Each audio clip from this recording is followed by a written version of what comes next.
How's it going, everybody? Welcome into the Skyline Sports Podcast. I am your host, Jack Hartman, joined as always by my good friend, my co-host on the West Coast, Nick Normand. Nick, how you doing, man? I'm doing well. I'm doing well today, Jack. Lovely day out here in Santa Barbara. We've been having a heat wave here in California, so it's been pretty warm, like up in the 80s, 90s the last couple of days. It's been great swimming weather. I just had two Mm, of the best swims of my life this last week, man. Went nice. swimming, went out hiking and swam in the creek out by Red Rocks, which is an awesome spot out here in Santa Barbara. And then at the beach, I was playing some ultimate frisbee and then hopped in the water too that day, and it was so good. Enjoying living in paradise for sure. How are you? Yeah, it's not as nice here. We've got a lot of thunderstorms coming across the what started in the Midwest, now in the Mid-Atlantic, and moving their way through the Northeast. So yeah, very rainy. Of course, also, thoughts and prayers are with the folks in Canada right now that are experiencing the wildfires, and we've been experiencing some of the residue smoke, and so it has not necessarily been paradise like it has been for you, but still, every day is a blessing, and every day is. Um, One worthy of giving praise for. So we're happy to be here, happy to be taking this time to talk with you and talk running backs this week.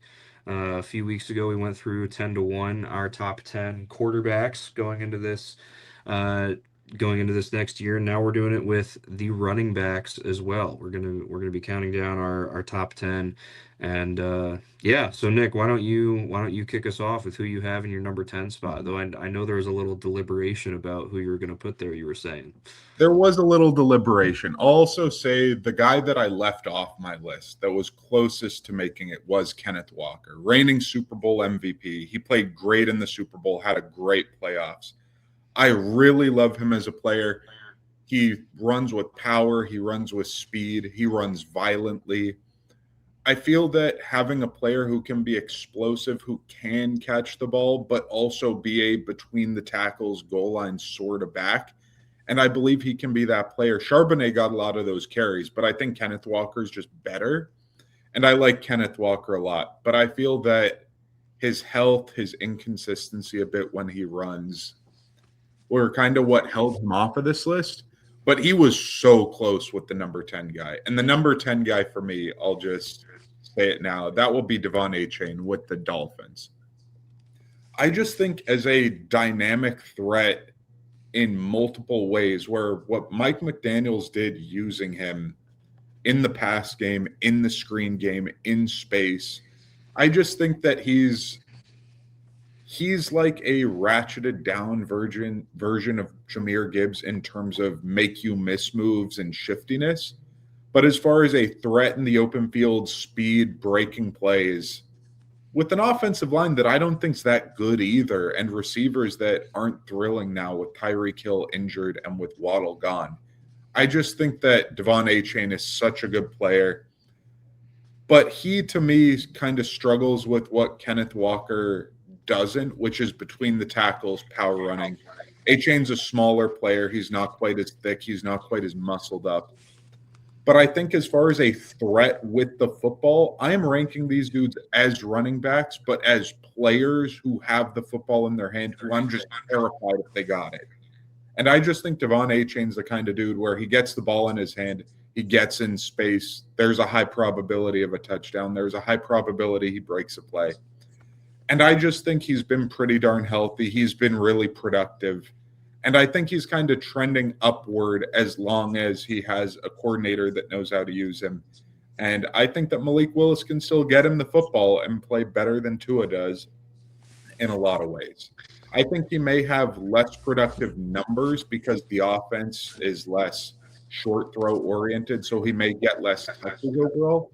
But I think as a player, he's about as good as a number of other dudes in the league. I think he's definitely a top 10 sort of running back. Okay, okay. I'm gonna be honest. Full disclosure. Devon Achane is not on my list. Right?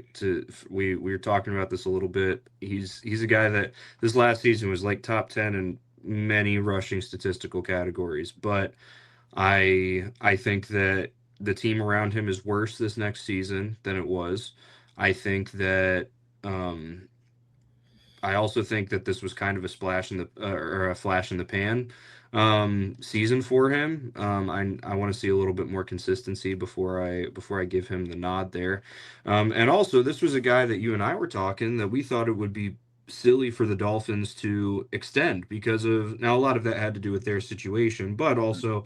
Um, some of the aspects of that you had said as well. And so let me get my number 10 in here real quick. My number 10, this was one that it was hard for me to ignore looking at his body of work, and that is Kyron Williams. Mm. I've got Kyron Williams in at number 10. He was fifth in the league last year in rushing yards at 1,435. He was top five in touchdowns with 12. Also important to me, only two fumbles last year, which I think is important, being able to take care of the football. I like the team that he's on. I like the weapons. Honestly, kind of the opposite of Devon Achane, where the rest of the offense around him in Los Angeles, I think, will set him up for success very well going into this year. And also the Rams have been really good, and we haven't been like, oh, what's the one thing that's holding them back? Like a running back. Mhm. And I think that actually says a lot about Kyron Williams. The Chiefs just went and got Kenneth Walker in free agency. We've been talking about the Chiefs for a while needing that running back, right? Despite them having success. Well, the running back has not been one of the things that we felt like with the Rams. I think some of that does have to do with having a lot of skilled guys, skilled pass catchers. But also, I do think it has to do with the fact that Kyron Williams has been very, very good. And I think that this is definitely the type of situation where he's 10 because he's on the Rams and because the Rams help him look better. I will fully disclose that I think that that's the case. But nonetheless, I do think that he's deserving of this nod with his body of work over the last few years and with what I think the Rams will be able to do this coming year, not despite them having him, but partly because they do have him. Mhm. Kyron's definitely a good player. It's just as you said that running back is not what's holding back the Rams. That's for certain. Kyron Williams isn't the reason why they underachieve. Like against the Seahawks, Kyron Williams by no means is the sort of player that it's like, oh, it's his fault they lost. But I do have to say, I do think that Kyron Williams is a player that doesn't play make to a level where it's like, oh, the defense is having to sell out to stop him. Oh, he made this explosive play and changed the game.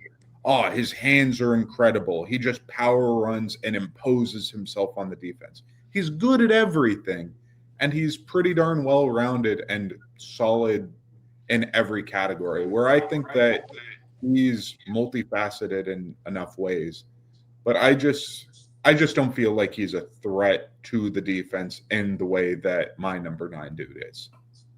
Sure. Mm-hmm. Moving on to my number 9, I have Breece Hall. This is a sort of dude that I think injuries have obviously encumbered him. I think quarterback play has been awful. Offensive line play has been very inconsistent, to say the least, in New York.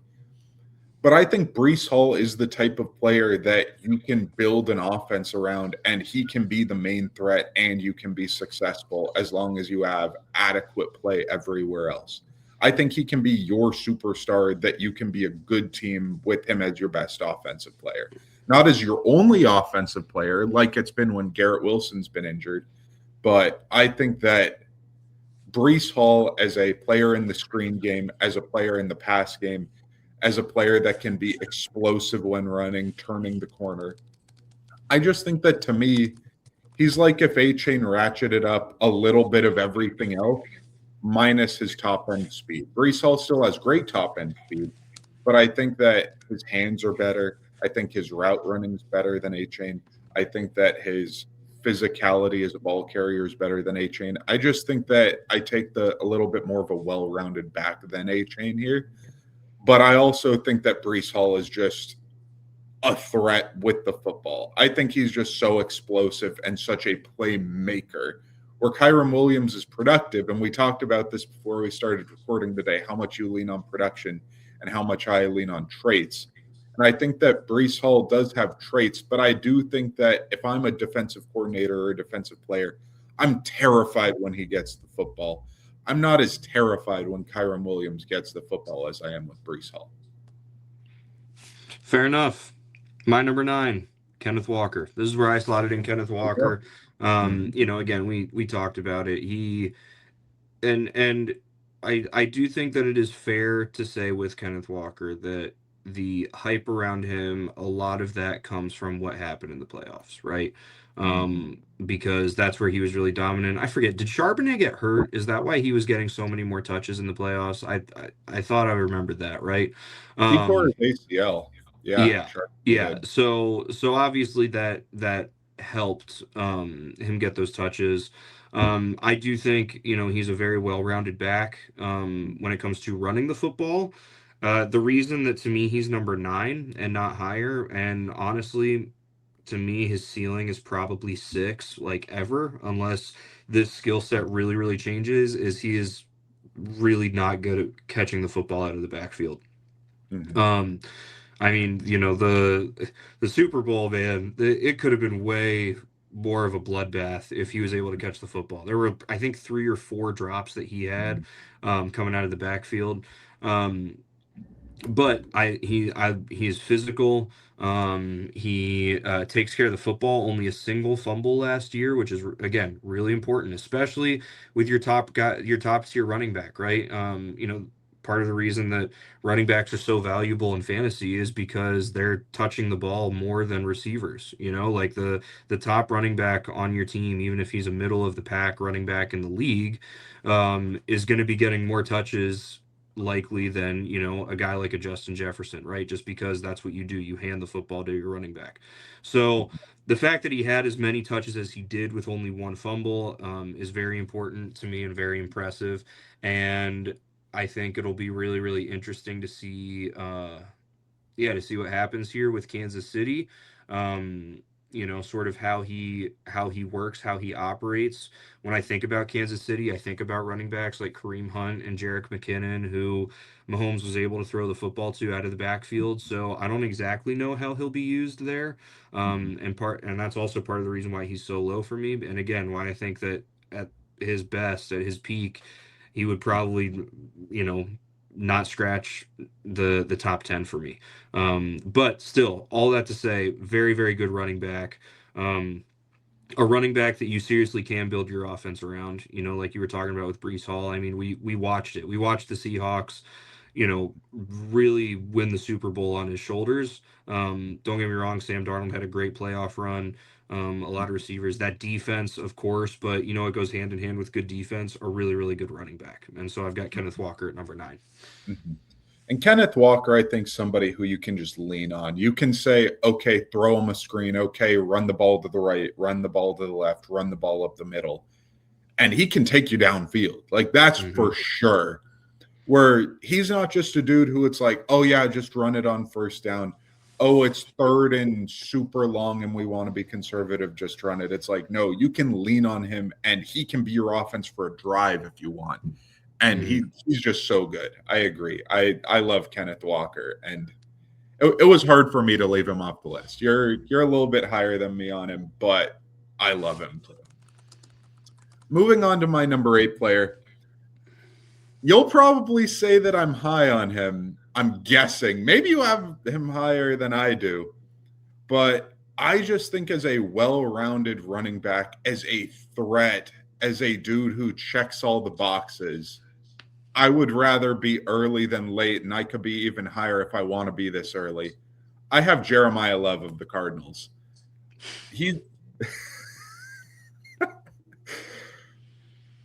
I know he hasn't played a snap of NFL football, but I think that the type of player that he is the type of player that could win an MVP in the proper circumstance. I think he's the type of player that should win an Offensive Player of the Year award if he's put in a good circumstance. I think the Cardinals are a disaster, but I am trying to separate the player from the situation. And I think that Jeremiah Love is a player in an awful situation who is a great player nonetheless. And I just think that when I look at him, I don't see any issues with his game. And I just see star upside as far as a kind of a Adrian Peterson or a Bijan Robinson or a just player that it's like, oh, they are the team. They are that good. Their box office. They are the offense.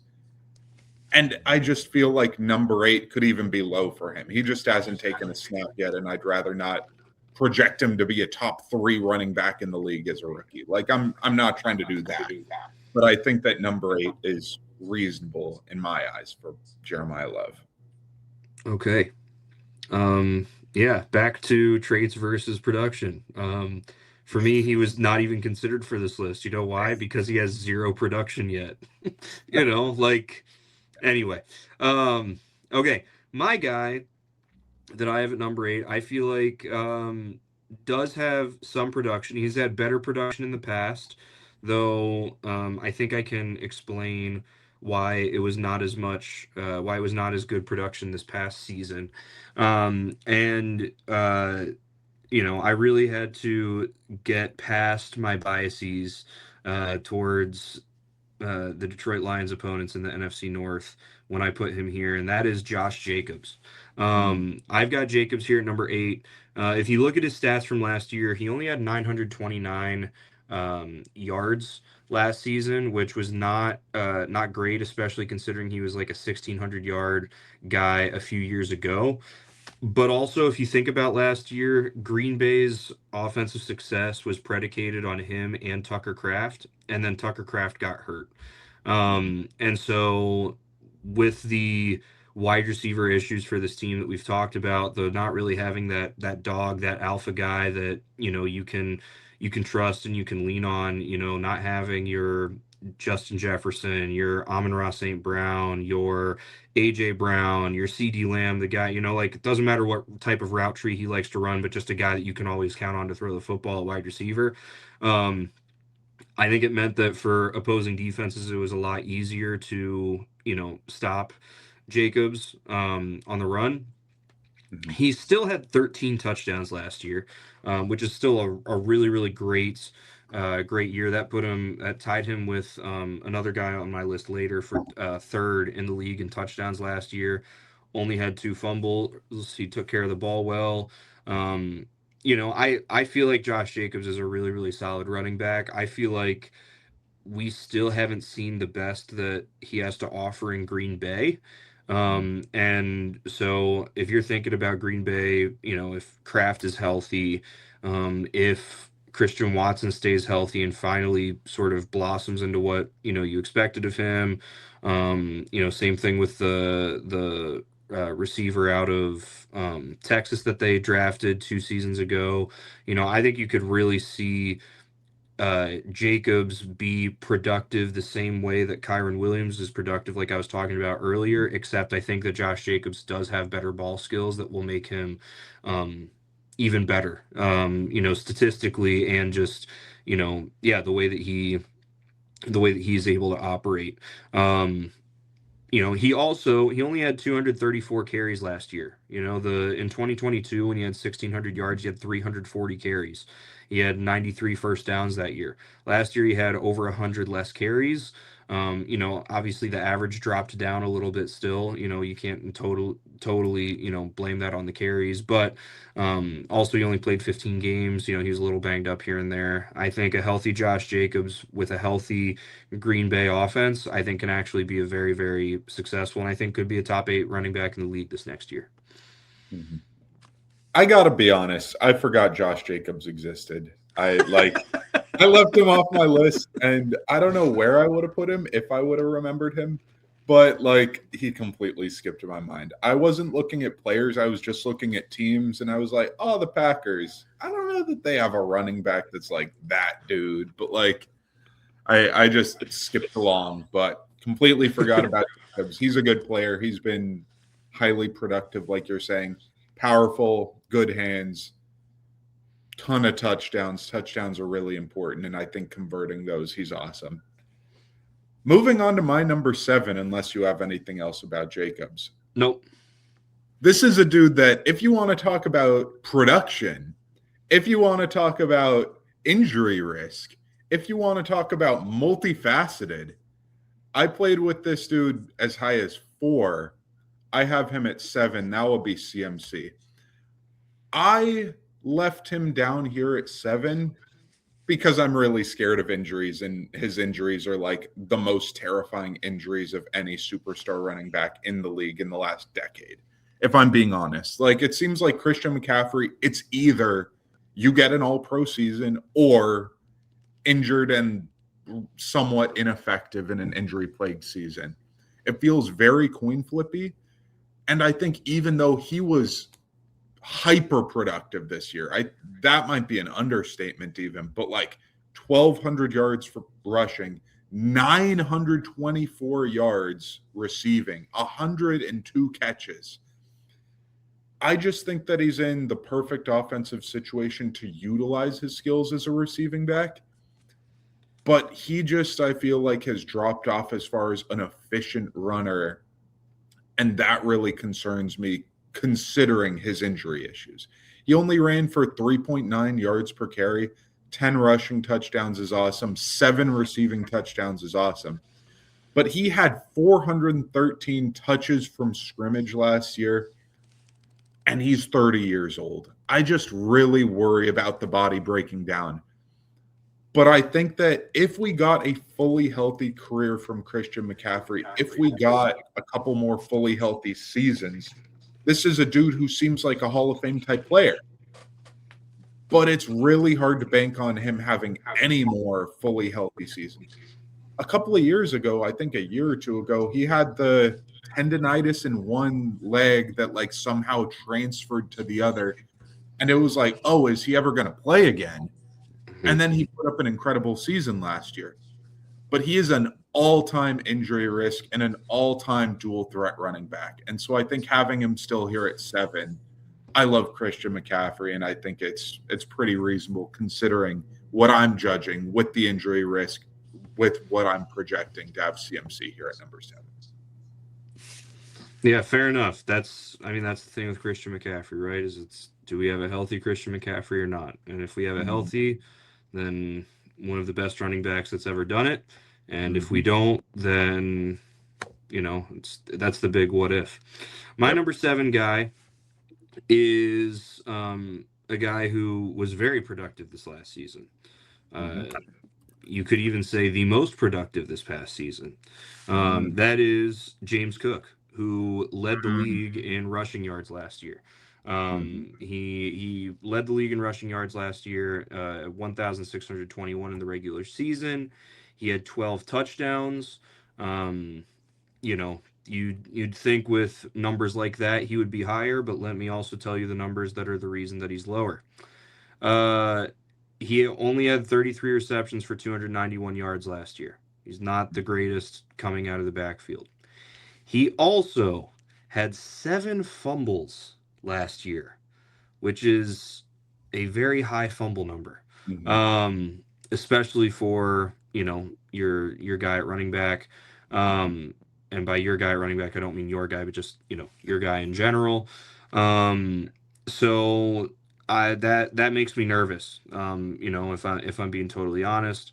On top of that, if we really want to get into the weeds, which I haven't felt the necessary need to bring this up before now, but now that I'm looking at it here, he does not grade very well as a pass blocker, according to Pro Football Focus. It's not bad. It's not like the worst that the league has to offer, but it's also certainly not the best either.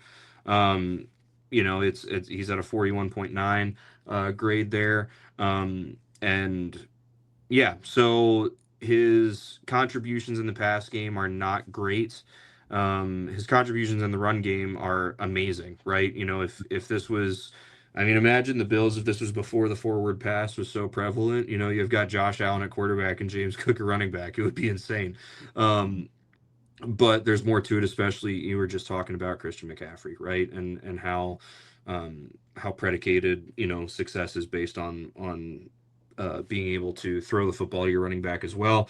So that held him back, and then definitely that fumble number was startling. Like I was really really surprised when I looked at that and saw how high that was. But that said, James Cook is still by far one of the best running backs in the league, especially of the young guys, right? We still have some of these older guys, your Christian McCaffreys, your Saquon Barkleys, your Derrick Henrys, that are still doing it.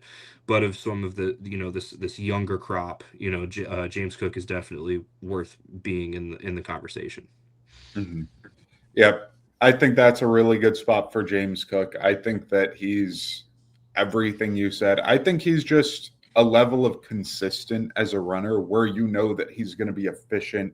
He's going to not make the most explosive plays, but he's not going to kill you with negative plays necessarily with being tackled behind the line of scrimmage. Fumbles is obviously a problem, but I think the health is really critical to me. He's missed 2 games his entire career. I think that the touchdown number is awesome because I think having a dude who can do some receiving, can do some goal line stuff, can do stuff in the open field. Like he just feels like he checks a lot of boxes to me, along with not being injured. I feel like I can bank on him. And that's why I have him here at number 6. I just think that you kind of wrapped it up in a nice tidy bow there. I just think that he's a really good player. I think that being able to rely on somebody, James Cook is someone you can rely on. The fumble number is a problem. I think that probably Buffalo as a coaching staff needs to work on that because Josh Allen has some fumbles too that are backbreakers. So I think that if both of those players could cut down on their fumble numbers, that will be really critical for them. Whenever I look at James Cook, if I'm honest, I just think about Dalvin Cook. And I just think Dalvin Cook was better because obviously they're brothers. But when I see James Cook run, I'm like, okay, you're good. But Dalvin Cook was just incredible. Looking at old highlight, I say old, from a couple of years ago, highlights of him on the Vikings. I just think James Cook's quickness, top end speed, hands, like those could be the things that put him over the top if he had just ratcheted it up a little more. But I think his physical traits actually aren't quite as impressive as other players.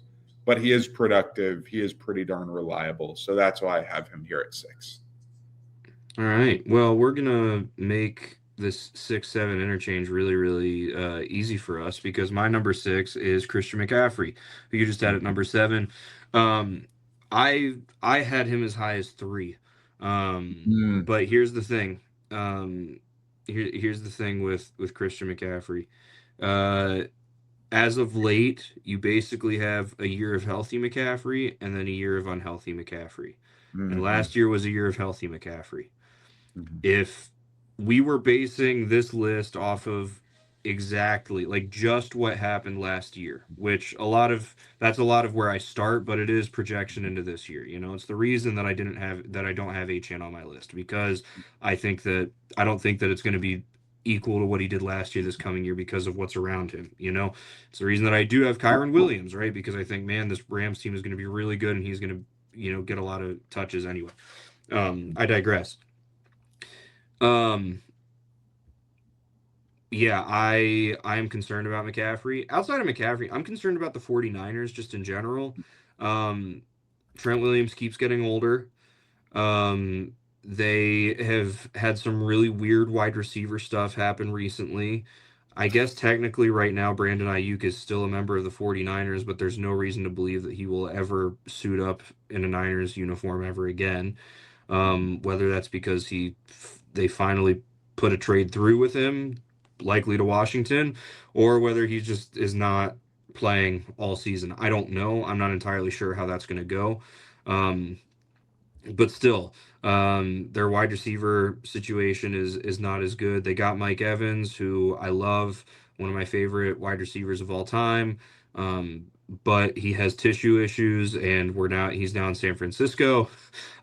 George Kittle is getting older. I'm concerned about San Francisco, and because I'm concerned about San Francisco, I'm concerned about Christian McCaffrey being able to put up a status, or the type of season like he did last year. Now, here's the thing. everything that I just said, and that's the way these top 10 lists work, right? Everything I just said was kind of doom and gloom type stuff, and I still have him as the sixth best back going into Yeah. this season, because he's that talented.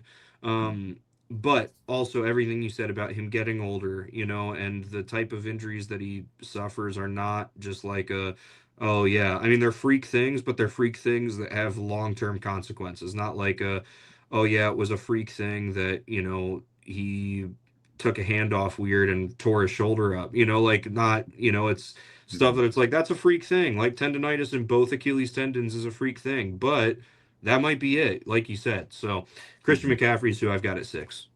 Mhm. Yep. There's somebody else who we'll touch on later in this list. I'm certain you have him. I know I have him, of course. But they kind of go together, and I'll have a little spiel about them together because they've sort of been a duo for the last decade, it feels like. Moving on to my number 5, though, just because this dude's really fun to talk about. That will be Saquon Barkley. Saquon had an Offensive Player of the Year season 2 years ago in Philadelphia. Madden cover athlete sort of player that rushed for 2,000 yards, player that you get him the ball, he makes stuff happen, player that the moment he catches the ball, he can play make, he can rush the ball with power, he can hurdle over you, he can spin off of you. Like I was convinced when Saquon Barkley came out of Penn State, I'm like, okay, just give him the Hall of Fame jacket now. He's like that level of player coming out of Penn State. He felt like a video game player to me, man. Like people talked about Le'Veon Bell back in the day where it's like, oh, he's a video game player where it's like you have the stiff arm button, you have the hurdle button, you have the juke button, you got the catch. Like it feels like every single move in the book Saquon Barkley had, and when he's been healthy, he's been that sort of player. His rookie year, superstar. He had one other year in New York when he was superstar level player. And then he had that incredible first year in Philadelphia. Despite that, I have him down here at 5 because I'm just kind of worried about his health as he's aged. He's had some major injuries, tearing his ACL when we were back in college. And he had an injury his second to last year in New York as well, that was pretty significant as well. But I just think his efficiency as a runner has kind of dipped again.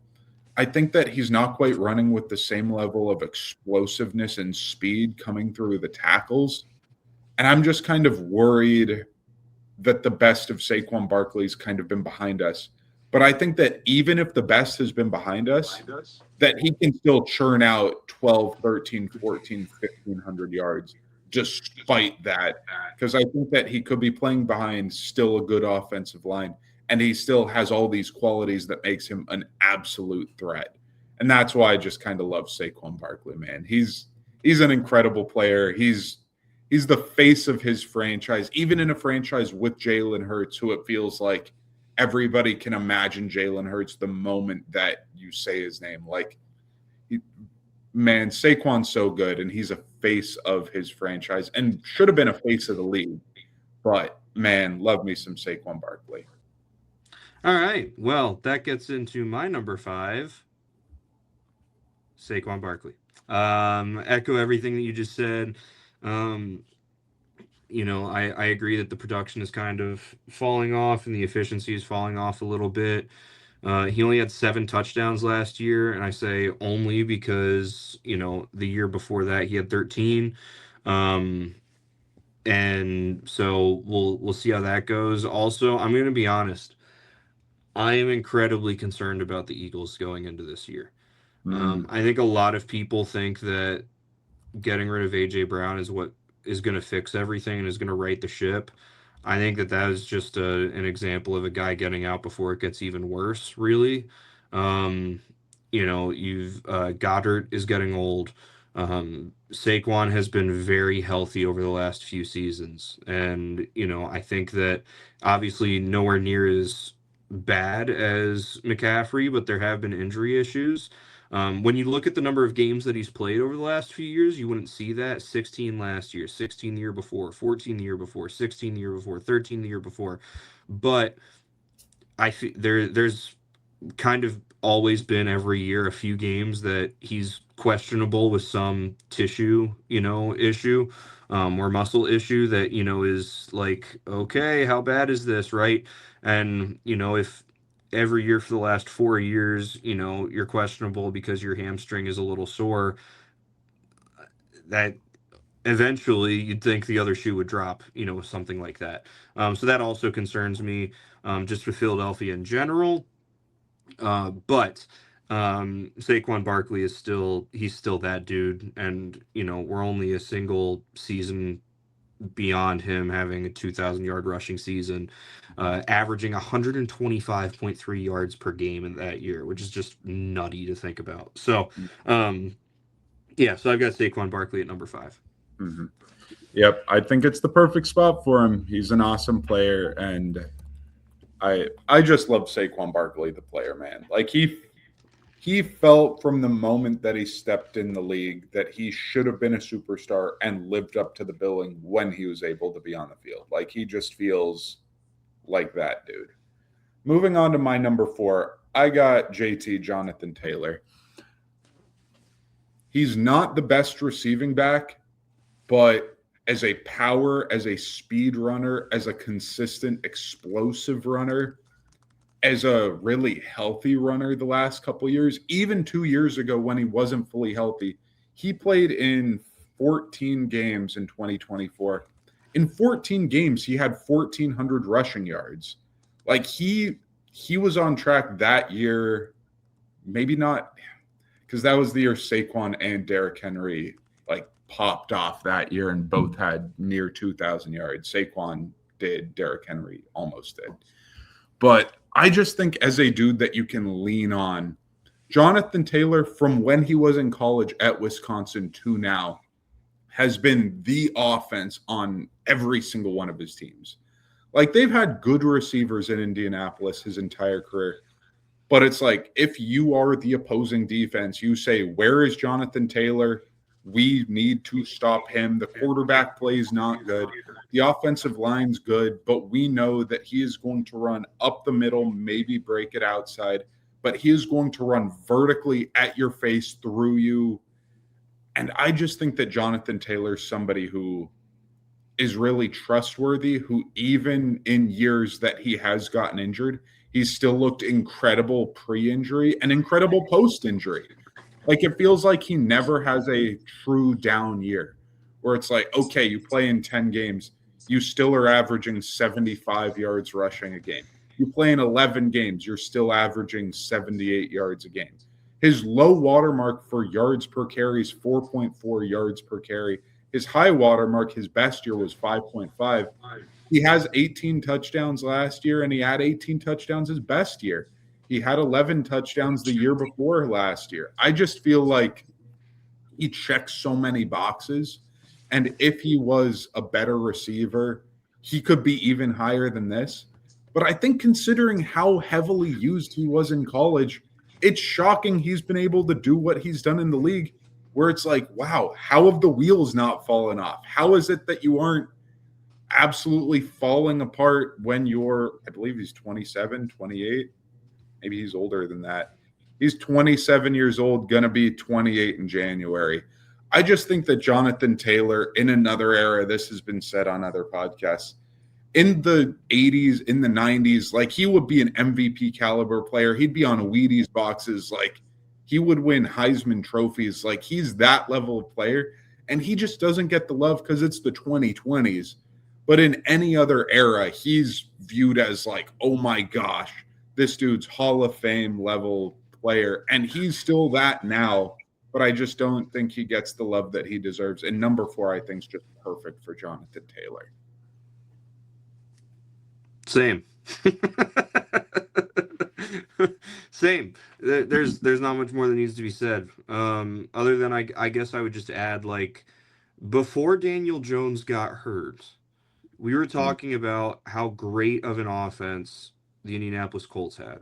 We were talking about, should Jonathan Taylor be an MVP candidate because of how great of an offense they had, because of how great he was. Like you said, he had 18 touchdowns last year. That led the league.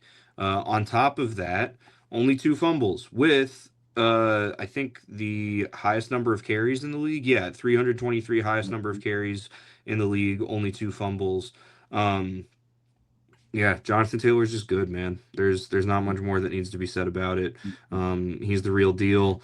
I just hope for his sake that I hope for his sake that he gets to have a Saquon arc where he ends up at a team that's really a competitor, um, with with above average quarterback play, with good enough quarterback play that like you could win a Super Bowl with him, and so that we could get to see him have the opportunity to have that success because you know also at Wisconsin, they had some success, but it's not like they were competing for national championships or Big Ten championships while he was there, necessarily. I think he played in the Big Ten championship game once. So yeah, I hope that he gets to have an opportunity like that, similar to what Saquon got a couple years ago in Philadelphia. But yeah, otherwise Jonathan Taylor's just good, man. Not much more that needs to be said. My number 3, this is a dude I name dropped earlier, Derrick Henry. People think that he could be the last Hall of Fame running back ever, basically, just because of the direction that running backs are going, not being able to have the longevity like they used to have. And Derrick Henry somehow has as good of longevity as any running back ever, not named Emmitt Smith, basically, and is still productive into his 30s right now. He's, I believe, 31, 32 years old. He is 32 years old, going to be 33 in January. And he just had 2 of his most productive seasons ever at age 31 and 32. He had 1,900 yards rushing 2 years ago, and he had near 1,600 yards rushing last year, 16 touchdowns rushing in both of those years. No, he's not a great receiver. No, he's not a player that you utilize in the pass game, either as a pass blocker or as a receiver. But my God, is he a threat any moment he's on the field.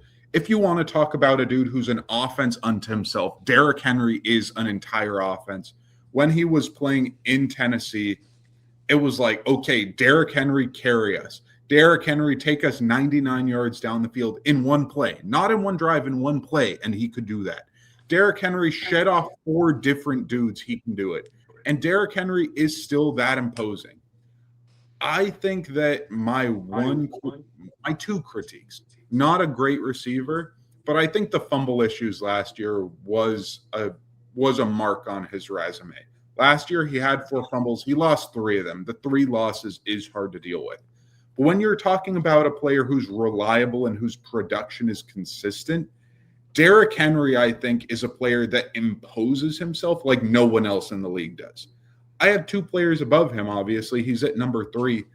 But nobody in the league is as physically imposing. He's like Shaquille O'Neal as a running back, where the moment you see him across the field, you're saying, if I go one-on-one with him, I'm screwed.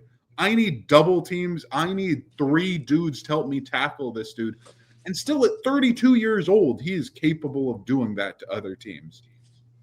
Lamar Jackson has unlocked a new level of play for Derrick Henry in the Lamar runs that way, Derrick Henry runs that way. And so Derrick Henry's getting one-on-ones like never before. But Derrick Henry, normally when I think of a running back that's a one-on-one sort of player where it's like, okay, you're out in the open field, it's put a move on a dude, it's break him down, put him on skates. Derrick Henry is the ultimate in the open field. He's not going around you. He is putting you in the dirt. He has the deadliest stiff arm in NFL history. If you are a DB, you're done. If you're a linebacker, you're pretty screwed too. And there are huge linebackers in the league still. Basically, you need defensive linemen to plug up everything. You need him to be dragged so that he doesn't get ahead of steam. And Derrick Henry is a certified Hall of Famer, 120 touchdowns rushing already in his career, and it's not over. I just think that Derrick Henry is an all-time sort of player. And being this good this late, being number 3, he could have the best season from the running back position this next year, and I wouldn't be surprised. It will be shocking to me in that, like, wow, there are other dudes that, like, I think are projecting better. That's why he's at 3. but he could easily have 1,800, 1,900, 2,000 yards. I think it's on the table. He has another 2,000 season. He's one of the few running backs who had a 2,000-yard season and was able to replicate a semblance of that success after that. His 2,000-yard season with Tennessee was incredible, and he reached similar heights years later. He is that good. He is Derrick Henry. King Henry's so good, man. I love him. Yeah, I also have him here at number 3. The only other thing that I think should be said here, and this isn't even about Derrick Henry, man, what if Todd Monken wasn't an idiot and forgot to run the football in the AFC Championship game? Like, seriously. Like, Yep. you were just talking about it, and I just kept saying, like, man, what were they thinking? You know, like, what were they thinking? But anyway, that's all I've got to add. Everything you said, I totally agree. I think he can do this for a few more years. And I think that the reason we're sort of seeing this thing with the running back where maybe they get a second contract, but after that, that's kind of it, is because they sort of start to dip a little bit. And there has been no dip with Derrick Henry. And because of that, I think that you could see teams, and maybe it's Baltimore, but maybe they decide that they need to, get younger and get cheaper at the running back position year after this next contract is over with him. But you could see teams when he's 36 years old lining up to pay him 10 to 15 million dollars a year to get his services, because I mean, he is a physical specimen. He takes care of himself and takes care of his body. If you look at his body of work, this will be year 11 for him. And in only one of his 10 seasons thus far has he not played double-digit games. That was in 2021 when he got hurt. He only played in 8 games. Otherwise, we're looking at starting his rookie year, 15, 16, 16, 15, 16. Then we transitioned to 17 games, but then 16, 17, 17, 17. Like, he's just like that, There's no other way to put it. Derrick Henry is absolutely a stud. Moving on to the top 2, we obviously have the same 2 players. What order we have them in, who knows? But the top 2 players come from the same draft class. They were both drafted within the top 12 picks, I believe. One of them was a number 12 pick. Both of them superstars who have lived up to the hype, even when the hype for both of them was so great. Having a first-round running back drafted has been rare the last couple of years. Jeremiah Love, obviously, these 2 players. There have been other players like Genty, like the running back out of North Carolina as well last year. But this dude that I have at number 2, he is an all-time weapon. That will be Jahmyr Gibbs. I described to you several months ago when it was during the season that Jahmyr Gibbs, even if he isn't the best running back in the NFL, it's pretty clear to me that he's damn near the best weapon in the NFL, potentially. Where I think that running back things don't characterize what Jahmyr Gibbs is. I think he's a punt return, kick return, ball in space, screens, run routes, can run the ball well too. I think his ability to carry the ball up the middle at a high level is what I'd most want more from him. David Montgomery obviously has been a great pairing with him. And the reason that Jahmyr Gibbs doesn't have more carries and more starts, if I'm being honest, that's one of the more surprising stats on his reference page. He only has 24 games started in his career because his first year only started 3, second year 4. He's still got a solid number of carries, especially his second year. But I think that Jahmyr Gibbs, if he was able to run with more power and violence up the middle, I think he could easily be the number 1 running back in the league. I just think that his ability to break people down, his quickness, he's almost an equivalent of a modern day Barry Sanders when it comes to his quickness, his speed, his ability to move against the grain, where when everybody's coming at him, it looks like he can move in slow motion and that he just kind of skips around and teleports. Like, the way he moves is nuts. he's so multifaceted. He's so good. He was behind a great offensive line. He's still behind a good offensive line, I would hope, for Detroit. The pass game's been really good with Jared Goff. I really want to see what a heavier dose of Jahmyr Gibbs looks like. He had 77 receptions last year, 243 rushes. That's only 320 combined touches. What does it look like if he has 400, 420, like an insane amount of touches? I think that Jahmyr Gibbs could easily have 2,000, 2,200 yards, something nuts like that. But I would just like a little more with the power component if he wants to unseat my number one player. But I love Jahmyr Gibbs. He's so freaking good, man. Yeah, so I have him at number 2, but the more I hear you talking about it, the more I think it's wrong, and I think that he should be number 1. Because here's the thing. When I think about Bijan Robinson, and about him being number 1, I still think about it as hype. I do. Like, if you look at what he did last year, if you look at Bijan's body of work last year, he had 1,400 rushing yards, in a great, top 5 in rushing yards. He only had 7 touchdowns and he had 4 fumbles. Like, it's not the best body of work. When you compare the careers of Jahmyr Gibbs to Bijan Robinson using Football Reference, it's surprising. Okay, so in their careers, Gibbs has 14 more rushing touchdowns than Bijan Robinson. He has less attempts and less yards, but he has 130 less attempts and only 330 less yards. So if you think at the production or at the same rushing attempts level that Robinson is at for Gibbs, he would certainly have more rushing yards. He averages more rushing yards. The receiving numbers are not that different. Gibbs actually has more receiving touchdowns than Bijan Robinson. So here's the thing. My heart wants me to put Gibbs at 1. I'm going to put Robinson at 1. But here's what it takes. Robinson, you got to actually do it this year. And by that, I mean your team needs to actually have success. You are in the weakest division in the NFL. I understand you can't win an entire division on the back of a running back, but Kenneth Walker showed us with, medium to good quarterback play, you can lean on your running back a lot. And they leaned on their running back a lot against the Rams 3 times, not against Carolina, Tampa Bay, and New Orleans. This will be the last time, unless the Falcons make the playoffs this year.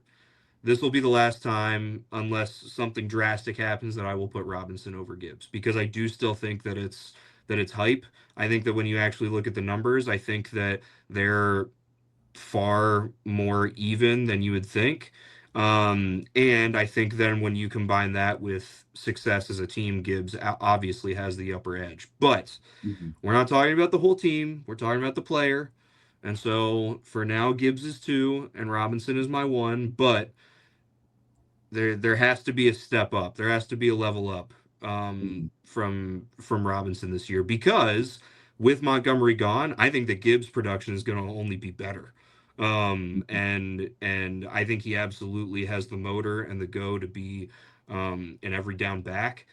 He's a good blocker. He blocks really, really well, both in the backfield and on the run. He has a surprisingly high run block grade on Pro Football Focus, from times that they would have both guys on the field and they would do stuff, or they would run the end arounds, with St. Brown or Jameson Williams, that sort of thing.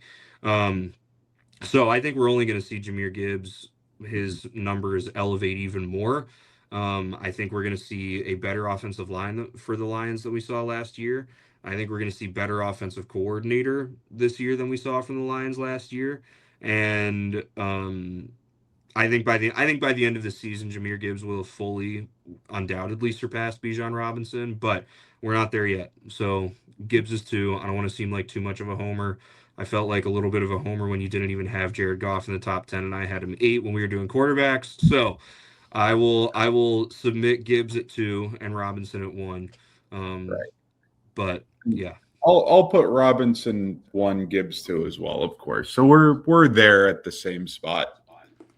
I just think that the level of help that Gibbs has had kind of weighs for me, where the offensive line's been better, the offensive coordinator's been better, the quarterback's been better, the receiving threats have been better around him. And I think that there's just been more pressure on Robinson. And I think that Robinson has dealt with the pressure where, like, Gibbs, it feels like, has been maybe not icing's the word, but it feels like Montgomery up the middle. Montgomery imposes himself physically. And Gibbs then just carves up a defense, just being explosive, cutting through defenses, making crazy receptions, and being able to break big plays.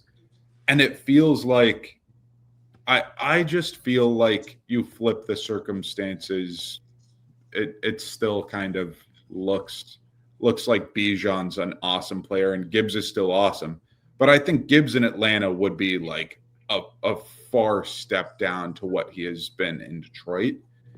Even if he would have been more productive because he would have had more starts and more playing time, I just think that the way it would have looked as far as the way the offense ran would have been a struggle. And I think that the way I'm weighing it, you obviously know that I'm a heavy traits guy. We've talked about this multiple times over, and traits is important to me. Bijan, I think, has a level of contact balance and strength and muscle to be able to deal with defenders that I don't think Gibbs has that layer to deal with them. But his ability to shift gears and speed past and be quick is on another level than Bijan Robinson, even, who's an incredible player. And so I think that the level of the gap in quickness and speed that Gibbs has doesn't make up for the lack of strength and the layer of imposition that Robinson has. I feel like the gap between them is close as players overall, but I feel that as a running back, Bijan Robinson kind of almost as a financial decision, like in a running back room, you like the royal you. Like to have power back, scat back, pass blocker, like different players do different things in a running back room. And I think that Bijan Robinson, you could pay and be like, you can just have him on the field every single play and he can do all the things. And I think Gibbs is a player that potentially you would want to take off the field a little bit in goal line sort of situations when it's really tight, when you're up against a defense that isn't going to let you have the edge and you have to run between the tackles. And it's an entire drive of like, you can't pass the ball, you can't get a screen off, like you just need to grind it out. That I think there are better options to Gibbs in those circumstances. And I don't think there are better options to Robinson that are feasible for a team to get.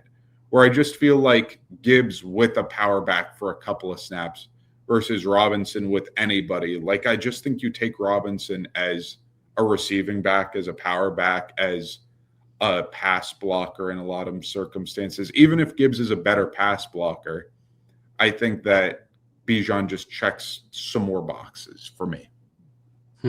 Interesting. I'm looking at their Pro Football Focus grades next to each other.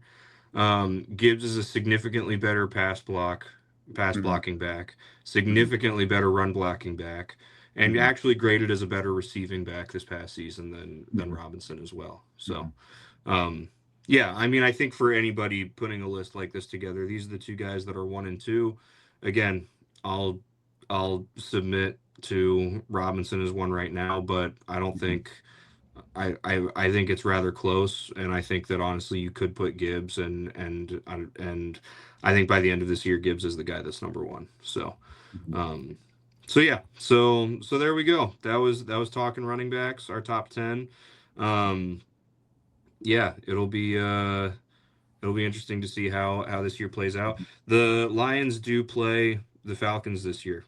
So we'll get to see them match up head to head and see what happens there as well. Of course, obviously that's, different. That's when you say that, it's like very different than like, oh, we'll get to see, Shohei Ohtani hit against Paul Skeens, where it's like actually like one-on-one type situation. It's not how it works in the NFL, but still. Even with So, quarterbacks too, when we're like the quarterback duel between Peyton Manning and Tom Brady, and it's like they're never on the field the same time. right. If you want to talk about a duel, it's like Ray Lewis and Big Ben, and it's like, okay, Ray Lewis is trying to kill Big Ben. Like they're on the field at the same time, so it makes a bit more sense. But NFL is not quite as much that way in a lot of circumstances, for sure. Right. Yeah. So anyway, all right. Well, this has been fun, Nick, as always. Yeah, let us know what you think of our lists. It was really interesting actually when you look at our list. So we both had three completely different guys in the 8 through 10 slot. Our 6 and our 7 spots were the same guys in different order. And then 5 to 1 we had exactly the same. So yeah, so let us know what you think. Maybe you had the same guys in your top 5 but in a different order. Let us know in the comments. And until next time, we will see you all later. Have a good one, everybody.